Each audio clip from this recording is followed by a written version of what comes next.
Pada tanggal 20 Oktober nanti, genap 3 tahun Presiden Jokowi memimpin Republik Indonesia. Ya. Yang jadi pertanyaan sekarang, kira-kira seberapa puas nggak sih rakyat Indonesia secara keseluruhan soal kinerja dari pemerintahan Jokowi? Kalau kata salah seorang wakil rakyat yang juga pimpinan DPR, Bapak Fadlizon, ini... Oke, gue bacain langsung aja tweetnya ya. Katanya gini, kalau ada orang bilang hidup rakyat kita makin mudah dan sejahtera, mungkin ia sedang tidur dan bermimpi. Mari kita bangunkan agar tidak makin ngelindur lagi gitu. Jadi emang kalau soal tidur-tiduran langsung ke DPR iya. tahu lah ya. Jadi dia intinya Pak Fadlizon bilang bahwa ya kesejahteraan Indonesia sekarang di bawah kepemimpinan Presiden Jokowi itu lagi nggak bagus lah intinya gitu. Tapi mari kita mengelaborasi apa katanya Pak Fadlizon. Bener Sekarang apa kita enggak, lihat gitu kan? dari data yang ada ya, dari survei yang dirilis oleh indikator approval rate atau tingkat kepuasan. Ini Yes. biasanya selalu menjadi ukuran, menjadi ukuran emas bahkan standar. Kira-kira puas nggak sih rakyat terhadap pemimpin yang sedang berkuasa? Nah, menurut data dari indikator, ya mereka Surveinya mengatakan baru bahwa ya, ini baru dari September. Ya. Yang sebenarnya nggak jauh beda sama survei SMRC sebelumnya yang kita bahas minggu lalu. Yes, tingkat kepuasannya approval rate-nya 68% dan stabil sebenarnya karena dalam setahun terakhir kira-kira selalu di atas dari 60%. Ini di atas 50% tuh bagus loh untuk seorang incumbent. Itu sebenarnya kalau dijadiin ukuran ya, kalau kita mau membandingkan soal presiden di negara lain, misalnya di Amerika. Iya, betul. Itu biasanya incumbent itu 50-an% atau bahkan bisa di bawahnya gitu. Bahkan pada waktu Barack Obama misalnya, itu dia bisa sampai 20-an% doang dia pernah gitu approval rate-nya. Dan udah pede untuk maju lagi gitu kan. Yes. Nah, cuman kan memang seiring dengan bertambahnya waktu, adanya program, adanya hasil kan bisa berubah gitu approval rate-nya. Kalau misalnya kita akhirnya melihat data-data yang dikeluarkan oleh misalnya BPS atau dari pemerintah gitu, oke lah mungkin itu klaimnya pemerintah. Tapi kita juga harus lihat sih sebenarnya rakyat itu merespons kepemimpinan Jokowi ini seperti apa gitu loh. Apakah tadi seperti Pak Fadlizon bilang atau sebaliknya. Nah, kita lihat lagi dari survei yang lanjutannya. Soal kondisi ekonomi gimana? Misalnya kondisi ekonomi. Keadaan ekonomi nasional sekarang dibandingkan tahun lalu gimana? Mayoritas bilang itu membaik, 43,3%. Yang bilang memburuk cuma 18,4%. Nah kan sebenarnya kelihatan kan, sebenarnya rakyat Indonesia sebagian besar bilang ini lebih bagus daripada yang sebelumnya.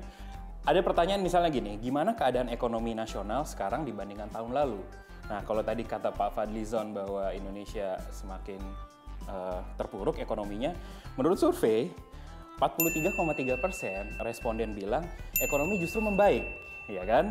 Yang memburuk 18,4% doang dan yang tidak berubah 34,1%. Nah, cuman disinilah kenapa tingkat kepuasan terhadap kinerja pemerintahan Jokowi juga bukanlah jaminan. Betul. Bukan jaminan bahwa misalnya 2019 akan bisa menang dengan mudah gitu. Karena kenapa? Karena ada faktor-faktor yang sebenarnya juga ada yang memburuk juga ya. Yes. Misalnya masalah pengangguran. Masalah pengangguran 50% mengatakan itu semakin banyak gitu. Jadi setengah jadi responden indikator mengatakan bahwa sekarang lebih banyak pengangguran dan terus ini yang penting nih tentang kebutuhan pokok. Ya. Itu 55% orang bilang semakin berat. Sebenarnya menurun juga sih di September 17 itu 43% yang ngomong semakin berat. Nah, kalau tadi kita ngomong pengangguran, lapangan kerja juga 54% mengatakan semakin sulit.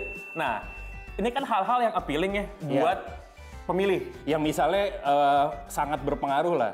Bergeser dikit, pemilihan langsung bergeser juga. Nah, gitu. dan bayangkan isu-isu seperti ini, gue rasa sih bisa potensial Sangat, dijadikan senjata untuk menyerang bahwa tuh, lihat kan makin banyak pengangguran, makin sulit mencari pekerjaan Intinya jualan utama lah ntar pas kampanye Iya, sih. dan kalau kita tahu bagaimana mainin isu politik, kayak gini-gini kan ini selalu sensitif nih buat para calon pemilih gitu. Gitu. Gampang banget ntar pas kampanye si lawannya Presiden Jokowi bilang, wah zaman dulu Presiden Jokowi harga-harga mahal, nanti pas zaman gue murah gitu kan gampang banget sebenarnya. Dibanding kalau ngomongin tentang tadi ya pertumbuhan ekonomi, terus juga misalnya laju inflasi dan lain-lain, orang nggak peduli. Walaupun sebenarnya angkanya sekarang naik. Nah, dan sekali lagi, memang walaupun approval rate tinggi, kita belajar dari Pilkada DKI kemarin. Sekali lagi, bahwa itu bukanlah jaminan mutu, bukanlah garansi. Last minute bisa berubah ya. Karena banyak sekali faktor yang bisa mempengaruhi secara psikologis bagi pemilihnya. Nah, mungkin aja hal-hal tersebut bukan hal-hal yang teknis gitu, bahkan bukan hal-hal yang berpengaruh kepada leadership. Sebenarnya justru mayoritas yang emosional juga gitu, tentang gimana sosoknya atau gimana juga keterkaitan emosi dengan calonnya itu sih. Jadi konklusinya kalau gue rasa secara keseluruhan kinerja pemerintahan Jokowi mayoritas menganggapnya baik. Ya, dari segala sisi ya, dari sisi data-data yang sudah dikumpulkan misalnya sama BPS dan lain-lain, dan juga dari survei. Ya. Gitu. Tapi memang ada beberapa sektor-sektor kecil yang bisa saja potensial, bisa saja menjadi batu kerikil nih. Betul. Bisa ya, kita lihat lagi lah kayak gimana ya kira-kira ya. Kita doain ya gitu. Yes. Oke, thanks guys sudah menghasilkan opinion. Gue Pangeran Syahan. Gue Iman Syafi'i. Dadah. Bye.